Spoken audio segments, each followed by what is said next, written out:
Hello students, NCERT maths class 9th में आप सभी का स्वागत है। आज हम प्रश्नावली 2.4 में प्रश्न क्रमांक 1 का दूसरा प्रश्न करेंगे। और प्रश्न में हमें दिया गया है कि निम्नलिखित बहुपदों में से, तो यहाँ पे हमें 4 बहुपद दिए गए हैं और एक गुणनखंड दिया गया है x+1। तो ये जो गुणनखंड है, हमें बताना है कि 4 बहुपदों में से x+1 किन किन का गुणनखंड है। पहला क्वेश्चन हमने कर लिया था जिसमें ये प्रूव हो गया था कि x+1 इसका गुणनखंड है। लेकिन अब हमें दूसरा प्रश्न करना है और इसमें भी हमें बताना है कि गुणनखंड है या नहीं। तो ये जो दिया गया है इसे हम px मान लेंगे और इसे हम भाजक मान लेंगे। अगर भाग देने पर शेषफल 0 आता है तो गुणनखंड होगा। तो वैसे हम भाग नहीं देते हैं, हम शेषफल प्रमेय विधि का इस्तेमाल करते हैं। तो चलिए, सबसे पहला स्टेप है इसे px मानना। तो दूसरा हल हेडिंग डालते हैं। तो px हमें ये दिया गया है सेकंड क्वेश्चन में। इसके बाद गुणनखंड है, उसे हम भाजक मान लेंगे। तो इस तरीके से हमने लिख दिया। अब हम शेषफल प्रमेय विधि का इस्तेमाल करेंगे। तो हम हेडिंग लगाएंगे शेषफल प्रमेय विधि से। तो शेषफल प्रमेय विधि में होता क्या है, हम भाजक के बराबर 0 लेते हैं। भाजक हमारा क्या है, x+1। तो x+1 के बराबर हमने 0 ले लिया। तो प्लस का 1 इस तरफ आ जाएगा तो माइनस का 1 हो जाएगा। अब ये जो x का मान है -1, इसमें हम रखेंगे, जहाँ जहाँ x है वहाँ वहाँ -1 रख देंगे। चलिए स्टार्ट करते हैं। तो पहले तो हमें लिखना पड़ेगा कि x बराबर -1 px में रखने पर।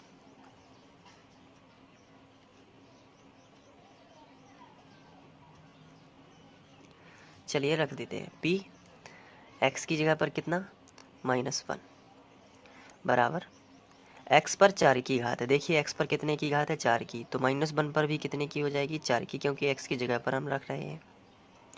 प्लस x पर कितने की घात है, 3 की। तो -1 पर भी 3 की घात। प्लस x वर्ग है यानी -1 का वर्ग, प्लस x अकेला है तो -1 और प्लस 1। तो जहाँ जहाँ x है वहाँ वहाँ -1 रख दिया। इसके बाद बहुत ही सिंपल है, आगे सॉल्व करना सम विषम के आधार पर। विषम संख्या की घात है कि सम संख्या की घात है, बताइए। तो ये सम संख्या की घात है तो माइनस गायब हो जाएगा, सम में गायब हो जाता है। और 1 पर कितने की भी घात लगाएंगे 1 ही आएगा। यहाँ पे विषम की घात है तो माइनस आएगा, और 1 पर कितने की भी घात लगाएंगे 1 आएगा। यहाँ पे सम की घात है, 2 सम संख्या होती है, सम विषम आप जानते ही होंगे। तो यहाँ पे 1 प्लस आएगा क्योंकि सम की घात है। यहाँ पे कोई भी घात नहीं है तो अब चिन्हों का गुणा होगा, प्लस माइनस का -1 और प्लस 1। तो p-1 बराबर, यहाँ पे कोई भी चिन्ह नहीं लगा है तो प्लस का माना जाता है। तो प्लस माइनस कैंसिल, यहाँ पे भी प्लस और माइनस कैंसिल, तो +1 बच गया है। यहाँ पे शेषफल 0 नहीं आया है। जब शेषफल 0 नहीं है तो आपको क्या लिखना पड़ेगा, अतः x यहाँ पे लिखना है बराबर नहीं है 0 के, थोड़ा सा, तो इसलिए अतः x+1 जो है बहुपद जो हमें दिया गया था, बहुपद क्या दिया गया था, ये दिया गया था x पर 4 की घात प्लस x घन प्लस x, ये पूरा लिख लेता हूँ मैं, x पर 4 की घात प्लस x पर 3 की घात प्लस x पर 2 की घात प्लस x प्लस 1 का गुणनखंड नहीं है। नहीं क्यों आया, क्योंकि शेषफल 0 नहीं आ पाया। तो इस तरीके से आप इसे नोट कर सकते हैं।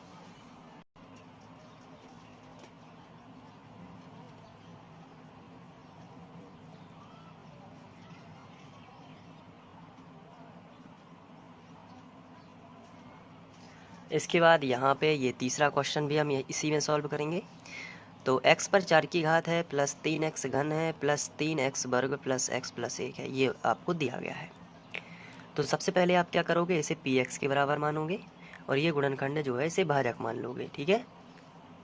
तो सबसे पहले हमने px लिखा और इसके बाद भाजक लिख लेंगे। भाजक माना है ना, भाजक गुणनखंड को माना है x+1। इसके बाद शेषफल प्रमेय विधि से, तो शेषफल प्रमेय विधि में भाजक के बराबर हम 0 लेते हैं। भाजक हमारा x+1, तो इसके बराबर हम 0 लेंगे तो प्लस का 1 इस तरफ आ जाएगा तो -1 हो जाएगा। तो ये देखिए, +1 इस तरफ आया तो -1। तो जो x का मान आया है इसे हम px में रख सकते हैं। तो हम लिखेंगे कि x बराबर -1 बहुपद, और बहुपद px में रखने पर इस तरीके से भी लिख सकते हैं।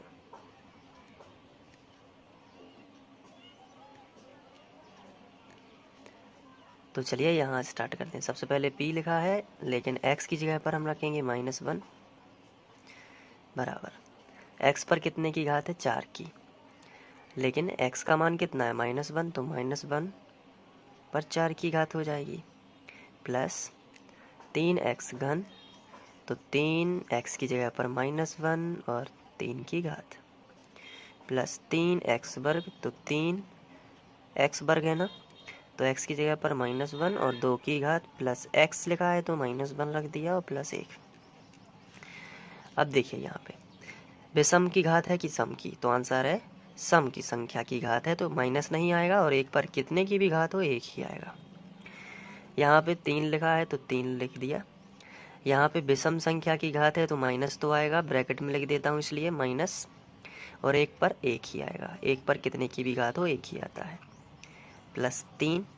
यहाँ पे सम संख्या की घात है तो पॉजिटिव 1 आएगा, और प्लस माइनस का माइनस और 1 आ जाएगा, ये प्लस माइनस का माइनस हुआ क्योंकि एक पर कोई घात नहीं है, और प्लस 1, तो यहाँ पे 1 प्लस माइनस का माइनस होगा, धन और ऋण का ऋण, असमान चिन्हों का ऋण बनता है, और 3 एकम 3, यहाँ पे भी 3 एकम 3, फिर -1 और +1।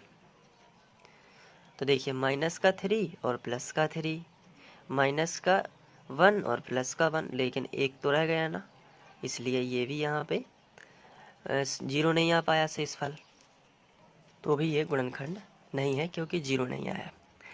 लेकिन यहाँ पे अगर हम देखें क्वेश्चन में, तो अगर ये x नहीं है, क्वेश्चन में ये x नहीं है, तो भी कोई दिक्कत की बात नहीं है, क्योंकि 1 और 1 जुड़कर 2 हो जाएंगे।